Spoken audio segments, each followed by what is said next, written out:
Hello and welcome to the Big Bank Theory podcast. My name's John. I'm here with my friend and colleague Dan. Hello. I was going to do something like Matt Taylor, Giovanni Brown, Stephen Merchant, Coulson the slave owner. Your boys took one hell of a beating. Right. Because, you know, beat Bristol. Well, you were going to do it and then... I guess I've done it. Oh, yeah. Yeah. Exeter City. Who else is Bristol famous for? Those are the main ones, but... Who else is Bristol famous for? It's rubbish, innit? Bristol. Yeah. I really got a thing against in a Bristol. lot of ways it is. I'm a little bit jealous of it in some ways, but I mean, but still wouldn't want to live there. No. Definitely wouldn't want to live there. And the memorial ground, the Mem, that is a hodgepodge of a ground, isn't it? Yeah. Cary Grant. Oh, yeah, of course. That is famous. The list... Oh, Banksy. Oh, yeah, all right. Okay. Oh, yeah, lots of bands, isn't there? Tricky. Yeah, of course, yeah. Goldie, is he from there? No, he's London. No, he's London. Massive Attack. Yes. Portishead, the band. Portishead. Anyway, Anyone your boys still took one listening hell to of a beating. Anyone still listening to Portishead in 2024? I suppose they probably are. It's quite slow, isn't it? It's nice to stick on every now and then. If you're not paying... No, not... I wouldn't say call it background music, but it is quite good for background music. All right, fair enough. But it's a bold move. Nick Park, the animator. Oh, yeah, that's a good one. It's a bold move, isn't it, to name your band after a part of the city. Imagine calling your band Hevertree. Yeah, good name for a band. Whipton. Less good. Yeah. Yeah. Cranbrook. Hello, everybody. We're Cranbrook. I could see Cranbrook being a bit of a kind of like pub band, you know, like Yeah. chalked on the board outside. Playing all the hits. Live. Killers. Tonight. AC/DC, Live music tonight. UB40. From Cranbrook. Yeah. Yeah, live music. Real drummer. Anyway, City went up the Mem. Well, hang on. Let's do this in chronological order. We've City got a home went game. up the St James Park. We've got a home game against Cambridge United to talk Stephen about first. Hawking, your boys took one hell of a beating. Yeah. Let's not talk about every famous person from Cambridge. Oh, 'cause right, I think okay. we've done it before for a start. Yeah, okay. Morse. No, it's Oxford. Yeah, so Right. 0-0. So the reason I get why you're so excited to move on to the Bristol Rovers game, because it was pretty boring. That was a really boring game of football, wasn't it? Yeah. It wasn't without event, I suppose. I would say it was quite an air of restlessness in the Big Bank. Yeah. It looked like beforehand, and sort of, well, it still does, you know, that this was like kind of like, and kept being talked about as a winnable game, and it was that. They're a team that are around us, and we're playing them at home, you know. So that's the context that you think. I think a draw isn't necessarily bad, and there were some good things about it, but we didn't score any goals, and we didn't really even look like scoring any goals. There was a headed chance very late on for Ben Purrington, more on him later. But other than that, we didn't do much. Yeah, and it was just really boring, wasn't it? It was really boring. I mean, we defended really well, and that's something that's worthy of note across this week, and a bit further back as well. You know, like the defending situation is very positive, and you got to put that down in large part to Czech Diabate. He is magnificent, and you know, that's just, I feel like he came along back from his injury and back into the defence. That less said about his spell up top, better. But it was just the right man at the right time to kind of step up and be like, look, I'm here, you know, I'm just gonna take this. And like, I'm going to grab the bull by the horns. Yeah. See you later, Aimson. You're not getting a look in. No. I'm here now. I'm back. Bosh. And it's brilliant. He's so good. I don't think it's a coincidence either that Hartridge, Sweeney and Diabate are established City players. You know, they've won stuff before. Well, you say that, but Hartridge actually been dropped for both these two games we're talking about. Who are we talking about? Oh, Purrington came in instead. Well, Purrington / Zach Jules. Oh, yeah, of course. Oh, I ignore that. But you know, just the kind of, there've been times, haven't there, when you look on the pitch and you think like none of these lads even remember what winning looks like for this club. Actually, Diabate, Sweeney, they know, they felt it, they remember it. Yeah. So those were the positives. I mean, Dan, if Purrington gets that goal at the end, I guess in hindsight we'd say what a magnificent display. No, we wouldn't have done. We would have still known it was deathly boring because that goal came so late on, and we hadn't showed any intent before that. And this is another difference between this game and the Bristol Rovers game. Is there was no Reece Cole in the starting lineup, and then to a lesser extent, no Dion Rankin either. But I think Cole is just, and I don't know why. If it's a tactical decision to not play him, it was a mistake. If it was injury one, then it is what it is. But we need someone like that, as shown last night. To attack. Yeah, no, I agree. I guess what I'm saying about the display or the knife edge, good result, bad result, is Coldwell is coming from a place of like, we defend first, then we win. So he's saying to himself, we were an inch away from that being everything I wanted that game to be. Which, as supporters, we're like, that's madness. Well, it's like that's sort of the model for like kind of Jose Mourinho's success as a football manager, really. Do you know what I mean?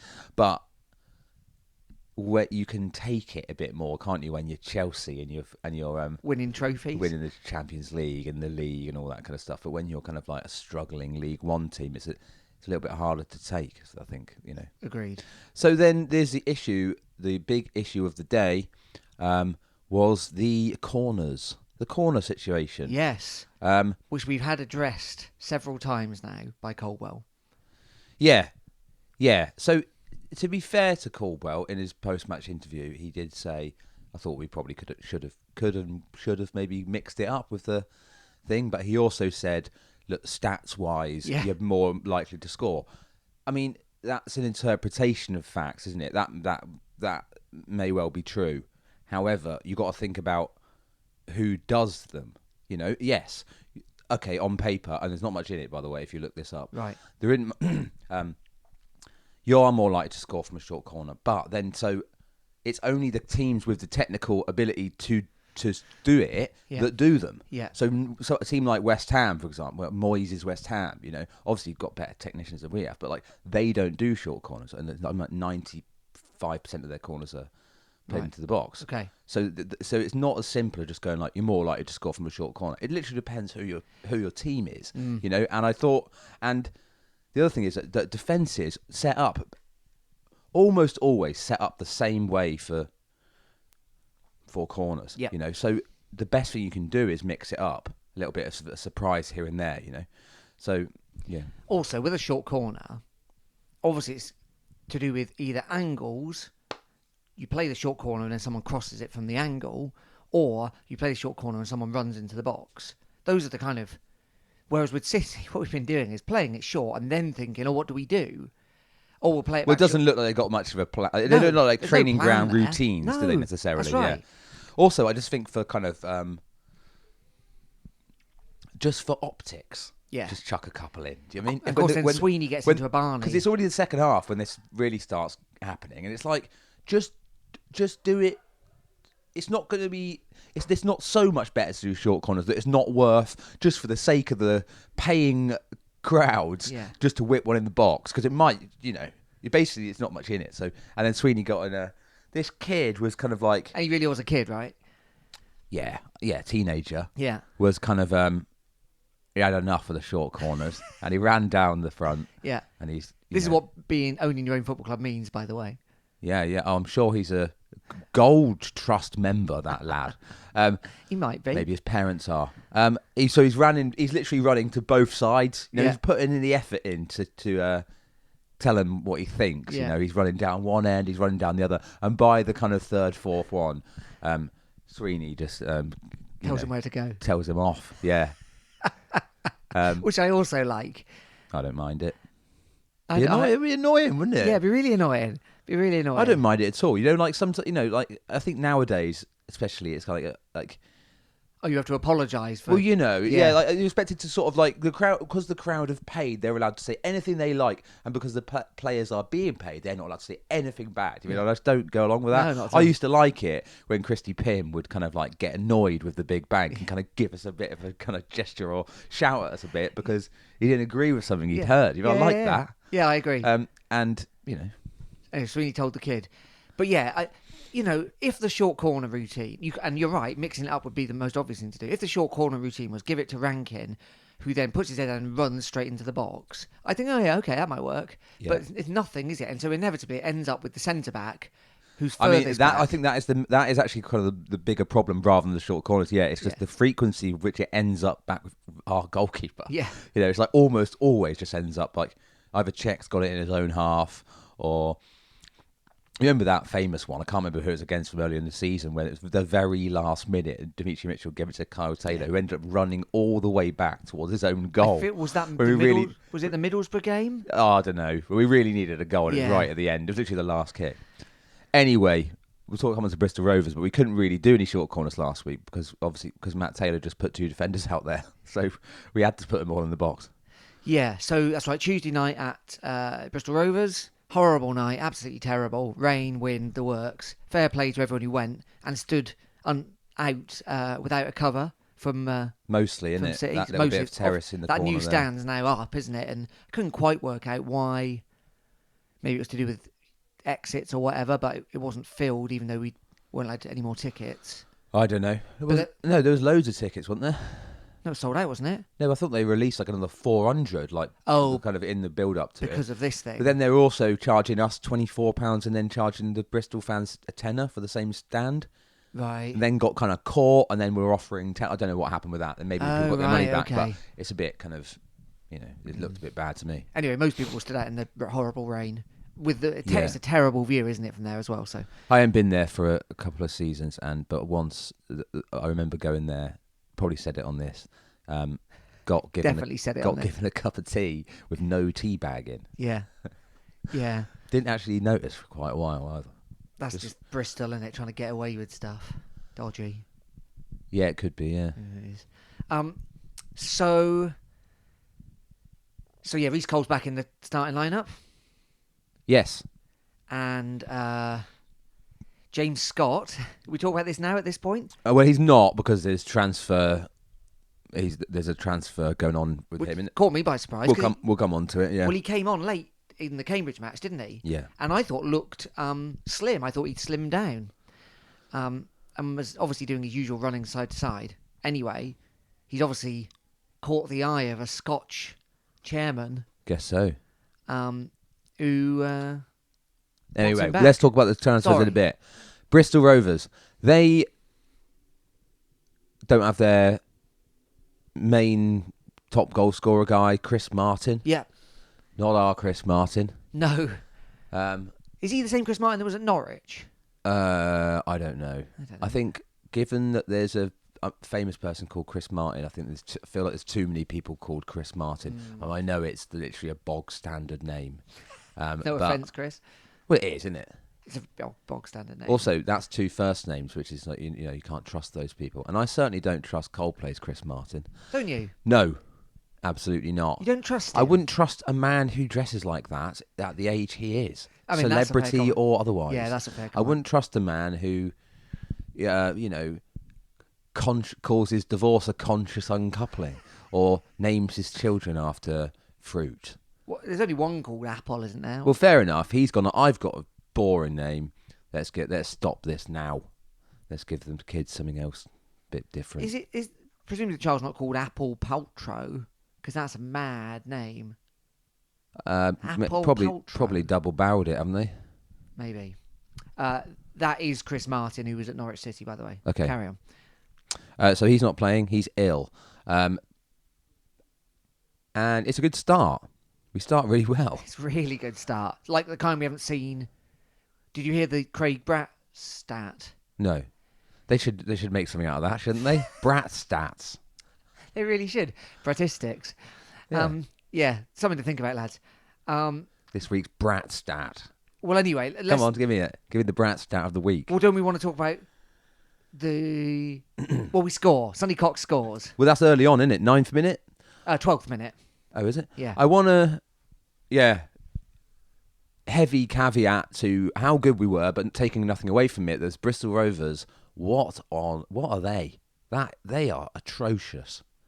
Matt Taylor's not sorted them out Especially yet, in the first half. They were absolutely awful.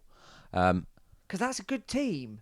Like, Is even it? with the missing players, that's good squad. You know, Aaron Collins. Yeah, but he's had a bad season, hasn't he? He was brilliant last year, but hasn't found the form this year. I was amazed to see it. That's what they were saying. I haven't watched any Bristol Rovers games apart from that one. John Marquis always scoring. Yeah. Giovanni Brown's kept on the bench. You think like this should be a good team, but they were not good. No, they were really bad, and that was shown in the only goal of the game. So they give the ball away high up the pitch, in our half. Yeah. You know? And then Aitchison. We had an excellent game. He's kind of he's a bit of a man, a bit of a transformed man, isn't he? I think the introduction of Harris and the kind of return of Cox and that kind of little, that's a really unlocked Aitchison, you know.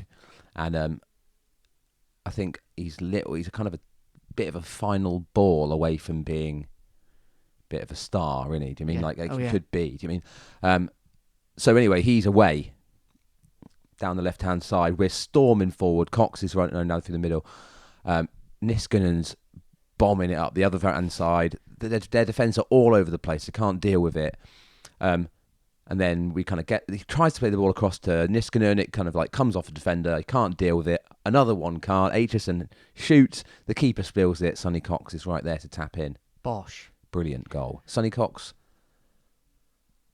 I don't know what's happened there. How is he so good now? Do you mean against Cambridge he struggled.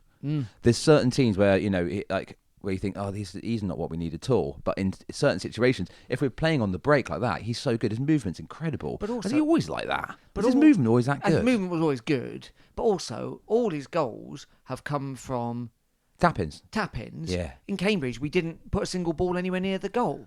So Yeah, good point. Yeah, I suppose that'll be it. When teams that are going to let us have the ball more, we're always going to struggle for a player like Cox, which is why we need a different type of striker. Yeah. Again, we'll come on to that in a bit. Yes, we will. So we go in. Well, it's 1-0. We have several other good chances to score almost straight away. Reece Cole. Again, I talked about earlier on how important he is to our kind of attacking. I just think he's someone who can't help wanting to move towards the goal. Yeah. That's just his natural instinct is to try and make goals happen. Yeah. Where you look at someone like Tom Carroll, he's got and a different, Trevitt, if we're honest, and which is a little bit more to kind of like retain possession. Yeah, Cole's good at retaining possession, but he wants to make things happen, doesn't he? He wants to move towards the goal all the time, and he's really unlucky. He's really unlucky not to score. It just clipped the outside of the post. But we could and should have been 2, if not 3 goals up at half time. Absolutely. Yeah, so the Brat stat is that's the first time we've been ahead at half time since the first game of the season. Yeah, wow. I mean, it's not, in a way, that's not surprising at all. And in another way, you're like, But we've scored so few goals that it's almost kind of an inevitable stat. But it's still quite, wow, Yeah, but I mean, that's happened to us so many times, hasn't it? That a team has kind of scored early and then kind of held on to it. And I think another thing I thought we did really well was manage the game from that point on. You know, like doing things that historically we've not really been kind of famed for, like little fouls high up the pitch to kind of slow things down, things like that. Obviously Caldwell's doing things a different way now to maybe Tisdale, and who then probably passed on that kind of attitude to Matt Taylor. But that worked really well as well, It was my favourite, I think it was Aitchison, second half. Ball boy throws the ball to him and he just lets it hit him and bounce off. It's that kind of stuff, isn't it? Drive you absolutely mad if you were a Bristol Rovers supporter. Just one more point on the first half. I just thought Piers Sweeney was just absolutely magnificent. He's got so much. He's like incredibly kind of like silky player sometimes, isn't he? Yeah. He was there's a reverse pass he played at one point, which is like was it a reverse pass? It was kind of like this kind of like ball into space down the line. There was a couple other bits. I was just like, and he was like, and defensively as well. There was a point they kind of tried to double up on him, and he just absolutely just kind of like just shrugged them off and kind of walked away with the ball, leaving them both behind him. You know? Yeah, if he was constantly consistent, he'd be a championship player, wouldn't he? Like I think he's got the technical ability, and we know how good his kind of right his right foot can be. You know, his crossing, his passing. So is that all we've got to say about the game? That's 1-0 half time. Right, that's half time. Yeah. Second half's obviously completely different. Well, we haven't even mentioned. Well, we have mentioned the wind, but so in the first half, I think we kind of got the wind with us. Yeah. And then the second half, we're playing into the wind, or they've got the wind with them. You know. So that's right. Yeah. So really, very little happened in the goal opposite the away end, didn't it? Because that's where the wind was coming from. Yeah. So second half, was quite different. There was lots of pressure. They got the ball in the net twice. They did, yeah. Both offside. Both offside. One definitely offside. One, you'd probably feel hard done by. Well, I mean, but I don't. I mean, obviously we don't know the line. But almost impossible to know because the replays just don't show it. The camera's just not on that part of the pitch, so you can't. You can only really guess. I mean, live, I don't know if we would have only seen the same angle live, right, as well. Yeah. When I saw it, I thought, that's definitely a goal. Well, I didn't think it, but you can kind of see what maybe it is. Like it's kind of like when the cross comes in the first place. I guess one of them's offside then. Anyway, it doesn't get given, and the other one don't get given either. So Aitchison had a chance to get. He did. The winner, didn't he? Right at the end. Reece Cole again. It's like a lovely pass through, and he played quite a few of them. This was more a bit of a through ball, but he played quite a few like nice kind of passes into feet in the area. There was a ranking one as well, wasn't there? Which we've just been kind of crying out for someone to be doing that, just to kind of like make things happen. And like I said, Aitchison with a little bit more quality. I mean, the thing about Aitchison, he worked so hard that he looked absolutely like dead by the end, didn't he? And he never seems to bring him off ever. No. He got there, didn't he? And he was in the box, and then the effort needed to make a convincing shot just wasn't there. And he, kind of takes too many touches and stuff, and then just doesn't get it out of his feet. But it doesn't matter. Sonny Cox went off with what looked like kind of a strain, but Colwell seemed to think he was okay. Yeah, hopefully that's not. I mean, we really could do without losing him. And the other big news, obviously, is rubbish news. Ben Purrington stretched it off in a big boot. Yeah. It didn't look good straight away, did it? No. And there you go. That's what do we get? 3 games? So 2.5. Colwell wonders if it might just be an absolute whack and not a break. Okay. So they're not going to know for a day or two. Right. So it's definitely not. It's awful. Yeah. The one thing I remember thinking while I was watching it was they haven't given him any oxygen. No, and he climbed on the stretcher himself. Yeah. So because normally if it's a break, they get that oxygen mask on him, don't they? So hopefully not. He's looked really solid. Yeah, hasn't he has. And just looked like a good signing who was looking like to improve us both, kind of like quality wise and in terms of depth in those kind of like important areas. So I really hope it's good news on that, but bad, isn't it? When someone just signs and then they get a bad injury. Oh, I feel terrible for him. Anyway, made it to full time 1-0. Very useful 3 points. And Dan, if you'd said for the feel as well, do you mean for the kind of like for the fans after a frustrating kind of home performance in that big must win? Yeah. To get something away at Bristol Rovers against your old manager, against Jev. Yeah. Not that he had a huge amount to say in it. He looked all right when he came on, didn't he? But like, it was just kind of like, it's a good one in it it feels good and it felt needed. We haven't won away since September. It was a battling performance. Yeah. Not that we've shown really any lack of kind of heart all season, but to battle and get to have it pay off, yeah. And if you'd said to us a week ago, we'll get 4 points from these 2 games, we'd say thank you very much. Oh yeah, I mean you'd expect it to be the other way around, but still, it doesn't matter, does it? No. No, so that's good. So that's where we are. We'll go into the details in a second.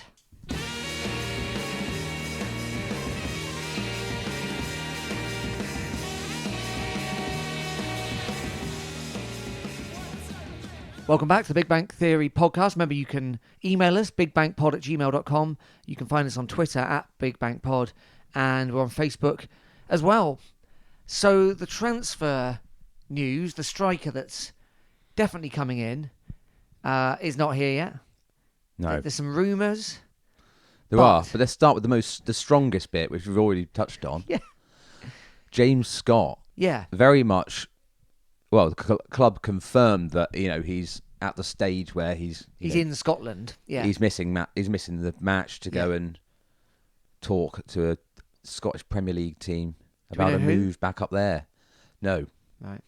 No. Obviously, there'll be a fee for that because he's our contracted player. Well, do you think it's just they might? Thanks very much. Might do the bit of a. I mean, I wouldn't be surprised if it kind of like is a bit of a mutual termination.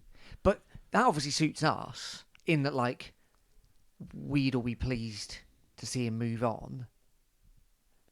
But the other club doesn't know that. He's still been playing for us. What do you mean they don't know that? Well, as in, like... They won't... I mean, it's pretty... They watch any highlights of him and just see him getting booed on and off the pitch. Yeah, right. But, and also the stats speak for themselves, don't they? He literally played on Saturday, though. Like, you might get some money, is all I'm saying. Yeah, maybe. He's an active member of the squad. Maybe. I just wouldn't be surprised if there isn't any or much. Did he sign last January? Yeah. And was it an 18-month or a 2-year? I'm not sure. No. It hasn't worked. It hasn't worked. And I wanted it to work for him because he's a likeable chap and he puts in the effort. He's just got... Well, does he? He runs from side to side. Sometimes he looks like he's always got to come on and when he's coming off the bench, it's always kind of like in situations like that, isn't it? Yeah. Where he needs to kind of hair about a bit. He scored that absolute screamer, didn't he? Was that Charlton? I can't remember who that was. Didn't he score in the opening game of the season? And he scored like 3 in 3 at the beginning of the year, didn't he, or something? Well, this is what we've heard, that like in training, he kind of like can kind of score from anywhere kind of thing. Like his shots like well above this standard or whatever. But he kind of just wants the ball given to him. Yeah. And it's kind of like, I don't know if that's true or not or whatever. But anyway, it's, I think, looks like we're drawing a line under it. He'll probably feel like there's not really any way back for him here.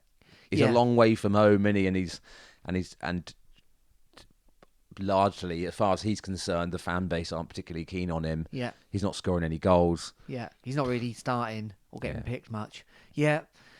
But what that does mean is we've gone from needing definitely 2 strikers to probably needing 3 or 4.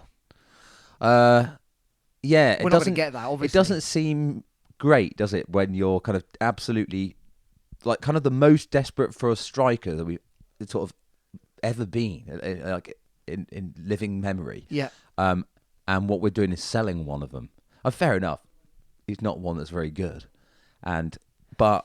And, that does free up some wages, probably, because he's probably on a bit of a wedge. Well, he probably is because of that transfer fee. Well, yeah, he came in thinking, like, this is going to be a guy, So I get that, but just kind of like, until the replacement or replacements arrive, it just kind of looks like, wait, what? We're getting rid of more strikers here? Like, say someone comes in today, like... Man United want to buy Sonny Cox for like 4 million quid. We're gonna say yes, aren't we? But that would look even worse again. Yeah. Because even though you're getting the money, you think, well, what? Now we've got none. Yeah. Yeah, I know. So hopefully, well, it'll have to be this week, won't it? Because this is the last week of the transfer window. Was week tomorrow, isn't it? At the end, week today. Today's 24th. So yeah. Yeah. So, the main rumour is Frank Newblay. Is it Newblay? Newblay. Frank Newblay's brother. Yeah. First name? Joel Newblay. Yeah. So you might remember Frank Newblay caused us a right old time for Colchester back when we played them in the playoff semis. Yeah. And then he went to Argyle and had an absolute disaster. Didn't happen from there. He's been all over, hasn't he? Both him and his brother, both kind of like been around a bit. Yeah. Joel Newblay is currently at Livingston. Yeah. Scotland. No. Yeah, of course. Livingston, obviously. We only do business between... this is quite bizarre, isn't it? I know we've got a Scottish manager, but given that the transfer narrative of Exeter City forever has been it's really hard to get people to move to Exeter because of how far away it is from everywhere. Yeah. Do you mean people were like, no, we can't, we'll never get a player from the Midlands because it's too far away. Well, now we exclusively sign people from Scotland. That just makes me think, well, that was bollocks all along. I know there will be some people who go like, I'm not moving to Devon, it's miles away. But what I mean is, that's not actually not really a thing, is it? Not now that we only sign people from Scotland. I wonder if it's about choice, isn't it? So when we're after wanted players... Yeah, but that's more about who the player is rather than like, we could get them, everything's fine about this, it's just geography. Yeah. Geography. So Livingston... Geography. Geographical, that's what I was thinking. Livingston are bottom of the Scottish Premier League currently. Yeah. Well, Joel, no, just from what I've seen, I think it is 20 games this season, 0 goals. That's what he's done, yeah. Yeah, 0 goals. And apparently some other people want him as well. So... Well, I can see why. Apparently at some points he's remarkable, but generally not as a centre-forward/striker. Yeah, so there's kind of... I mean, I'm not against the signing. Based on these factors. We've done well. We've always done well. Not always. On times, players have come in who have having a terrible time somewhere and have come in and been unbelievable. You know? So, who knows? I mean, I'll get someone in. He's big. But that's the thing that seems to be said was that he's not a striker. You know, he's not a centre forward. Yeah. And that some Livingston fans even saying, well, that's when he started. When they started putting him up front, that's when it started going badly. And then other times, it seems to be generally said that he's been best when he's been played on the wing. Not what we need, but maybe Caldwell will put him up front and hope that works. And maybe it will. I don't know. I mean, this is just an internet rumour. There's no confirmation of any of this. But it's been kind of like, I suppose it's the strongest rumour it's that Livingston have said he's in discussion with other teams, or that they've had bids for him. Yeah, but there's more to. Yeah, I think there's more strength to it than that. Okay. You know, like it seems to be fairly widely reported. No other rumours, I believe. Oh, I heard a vague Giovanni Brown one. Do you hear that one?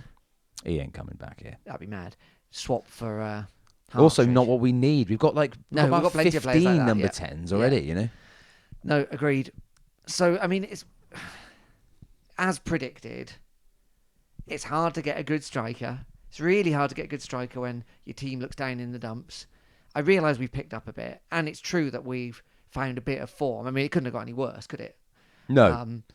No. And also, like we said, defensively, it's really picked up, you know. And we may dodge a bullet here. And we still we're desperate for goals. Yeah, we got a really good win last night. We only scored 1, and we could have scored 4, you know. We are still going to struggle. The thing I also kind of worry about, maybe we'll talk about this more when we come to Barnsley, is like we don't know where suddenly we're just going on a kind of another terrible run, you know. I'm really pleased with it, and I'm happy for Gary that he's managed to kind of like somewhat turn a corner and get some life back into the whole thing. But you do still worry based on how it's gone with him. You know, 2 significant occasions, one last season and one this season, we've gone from looking quite good to suddenly dropping off a cliff overnight. Yeah. And the fixtures coming up are pretty hard. Yeah. You know, I'm not like, oh, that's it, that's fine now. He's, you know. And the teams, yes, we're pulling away very slightly, but the teams below us have also picked up. So didn't the results sort of kind of go our way a bit last night, though? Well, a couple of teams won, didn't they? Cheltenham won, didn't they? I don't know. What I mean is, it's not like, oh yeah, we've now got 4 points, we're 4 points further away.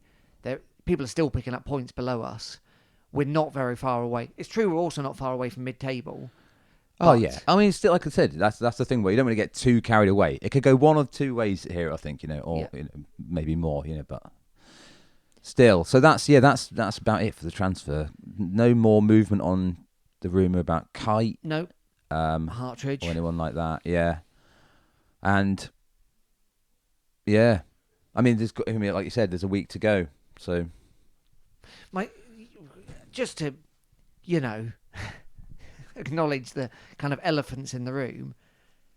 We may avoid relegation this year without bringing in a striker. We've got money in the bank from Nombe, etc. we cannot not sign a striker. I know that. I mean, we this is could a literally hypothetical. not buy a striker that doesn't come into the starting 11, couldn't we? Like, that's not outside of the realms of possibility, and we still scrape through it. What happens if Sonny Cox gets injured? Of course. It'd be madness to try even just doing the rest of the season with No, I agree. just a 19-year-old up front with no one to come in. But so on that point Sorry. then, There is Wildschut. we've got a strong possibility, given what always happens with our club, that if Sonny Cox helps us to stay up and score some more goals, he'll be hot property over the summer. Well, he's out of contract, isn't he? Is he as well? Believe so. Right, so that's that. So then we'll get some tribunal money, which, as we know, trickles through. But we've got money at the moment and we can't seem to be able to spend it. I'm Yeah. not convinced by the setup. I'm not convinced by what Gary would do with the money, with all these promises from the board. Oh, there's unprecedented money on the table. Fine, but no one wants it. Yeah. Like, that's not good enough. Yeah. It doesn't matter how much money you've got, does it really, if like no one wants you? Or we go and get a loan player from now till May. Brilliant. And maybe they're brilliant and they help us stay up. But that's a loan player. Let's not forget our other options. Some of them are loan players as well. Luke Harris. Yeah. He'd be gone in Admiral 5 months. Musquay. Yes. Yeah. So what's the big plan here? Because Well, the problem is you get yourself into a situation where you kind of have to not. The big plan kind of gets put on the back burner because you're suddenly just like desperately just trying to score a goal or get a result, or So yeah, like big picture wise, it's looking less positive. Whereas on the pitch in the last last few weeks, it has picked up a bit. Yeah, but I agree. It's not the best kind of picture if you look at it, kind of like the squad and the kind of future. I hope I eat my words, and I hope we bring in 3 or 4 excellent players in the next week, most of whom we own. That's what we need, both in obviously forward positions. And I know, but I mean, is this the time to be? I mean, I think now we're kind of like, yeah, the chance of getting someone in who's going to help us for this season and beyond, I think, are even, I mean, is that even a thing we're looking for, or well, are we if just James thinking Scott's the standard of potential player we can get in, then we know the answer, don't we? Yeah. Okay, well, we'll keep our eyes peeled. Yes. But it's Barnsley on Saturday, away at Oak. I forgot what it's called. I don't know. Oakwell. Yeah. Barnsley. Very Oakwell. generic name, isn't it? That. I mean, it's better than the Job Serve Community Johnny Stadium. Rocks Community Pension Stadium, isn't it? Yeah. But still, yeah. Oakwell. Anyway, we're going there. Obviously, they're difficult team to play against. Didn't we do them last year though, home and away? Yeah, thanks to Jay Stansfield, Oh yeah. who I've got a lot of time for, but he's not here now. So Barnsley are in 5th. They're only 4 points off the top. It's quite close at the top. Not that I've been looking, but they sit in 5th. Obviously, they're a team with lots of quality on the pitch. They beat Oxford United. They've beaten Carlisle. They've beaten Bristol Rovers. They've had a couple of draws. But I think it's been a long time since they've lost a game. Deary me. I think probably the last time they lost was Derby. In back along. Sometime in the distance. It's been a while. Yeah. So Yeah, that is their last league loss, yeah. anything in this game would be a miracle, to be honest. Yeah, again, we'd be looking at a draw being a very good result here, wouldn't we? They've kept, unlike us, they're in the opposite situation. They've kept some of their best players. So they've still got Devante Cole, Right. who tore up the league last year and is doing so again this year. That's Andy's son. It is, yeah. Have we already played Barnsley this year? This season? We must have done. Have we? Well, we must have done. guess so. Herbie Kane. They're full of good players. Waters as well. Yeah, we have played them this year. I remember playing them at home now I think about it. But what was the score? Well, we got beaten, Dan. I know, but It's going to be a right old task. If Gary can pull this off, another battling 1-0 victory or a battling draw, you'd think maybe the tide's turned for us a bit. Oh, definitely. Yeah, I mean that still that won't be. That'll just be something. They beat us 1-0 at St James Park. McAtee scored. Yeah, so I mean that'd be amazing, and that's just chipping away in it, you know. Yeah. And we do need at this point to just kind of take what we can get, even if we lose. Maybe if we don't get too badly beaten, and put in a, I don't know, maybe if we lose and score a goal, that we could find some positives from that. Like we are going to lose more games between now and the end of the season. We might have a striker in by then. Yeah. We might. It's Oh, only yeah. Wednesday. Yeah. I mean, it depends, doesn't it? I think on how Barnsley kind of go about things. Like it's difficult. We don't get too carried away. Obviously, like the defensive thing is something maybe we can get a bit carried away. I know we did lose the week before the last away game, but even with kind of checking the side, but Bristol Rovers were absolutely terrible. So that and that is worth bearing in mind. If Barnsley aren't terrible, we won't have an easy time of it. I mean, we should have put Bristol Rovers to the sword. The game should have been over after half an hour. Yeah, and we would. But away from home, maybe they'll have more of the ball, and we can maybe play a bit more on the break, utilising the Cox and Harris, Aitchison trifecta.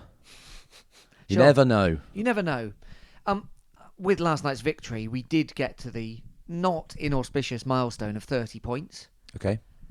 If we're saying 50's safety, that's obviously 20 more points for you mathematicians out there. 7 wins would do it. Oof, 7 wins seems difficult. I mean, it's going to be difficult, isn't it? 16 games to go. Yeah. It's also worth saying this. Our goal difference improves slowly with every win, obviously, or every... obviously every win. I don't think a goal... well, we're no longer the worst. But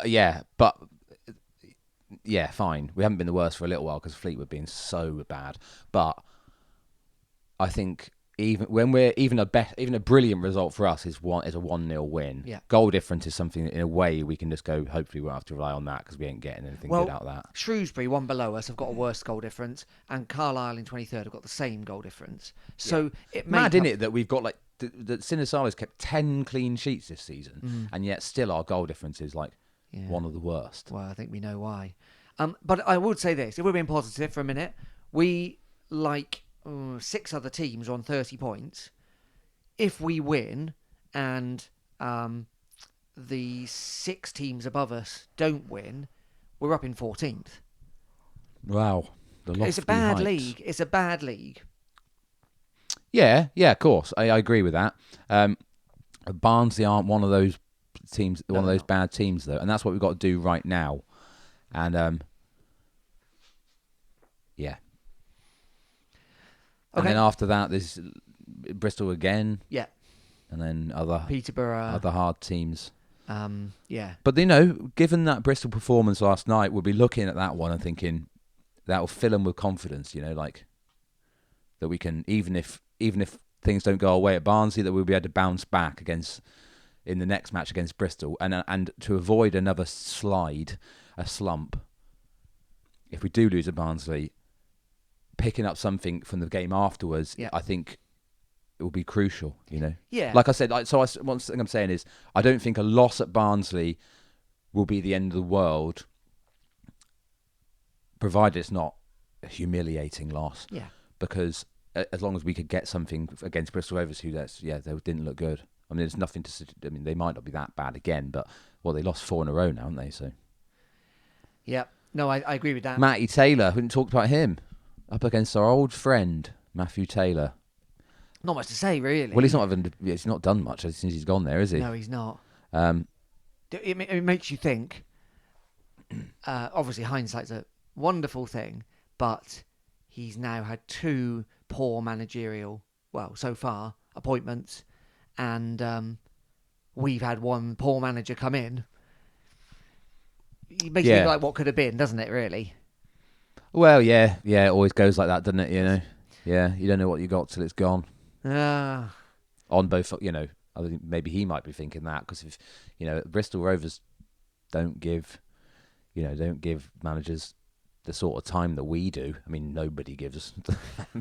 But, like, you know... If it carries on like this, he might be turn things around soon. I mean, like they didn't keep Tisdale around for very long when things didn't go well. And they're not currently in danger of relegation, but they're not a million miles away. You lose 4 games in a row, I mean, and like you said, if a couple other teams start to pick up, suddenly you're dragged right into it. They're not far off being dragged into it. Yeah. Well, that was it, yeah. Bit uneventful, Matt Taylor-wise, wasn't it? But I mean, I guess that's his way, isn't it? He's never going to, like... He's low-key, kick the cat, is he? No, he's low-key. Well, there we are. Thanks for listening, everyone. We'll be back next week, early in the week, to then talk about the 2 games following, which is Bristol Rovers and Peterborough, which is the following Tuesday. That's right, isn't it?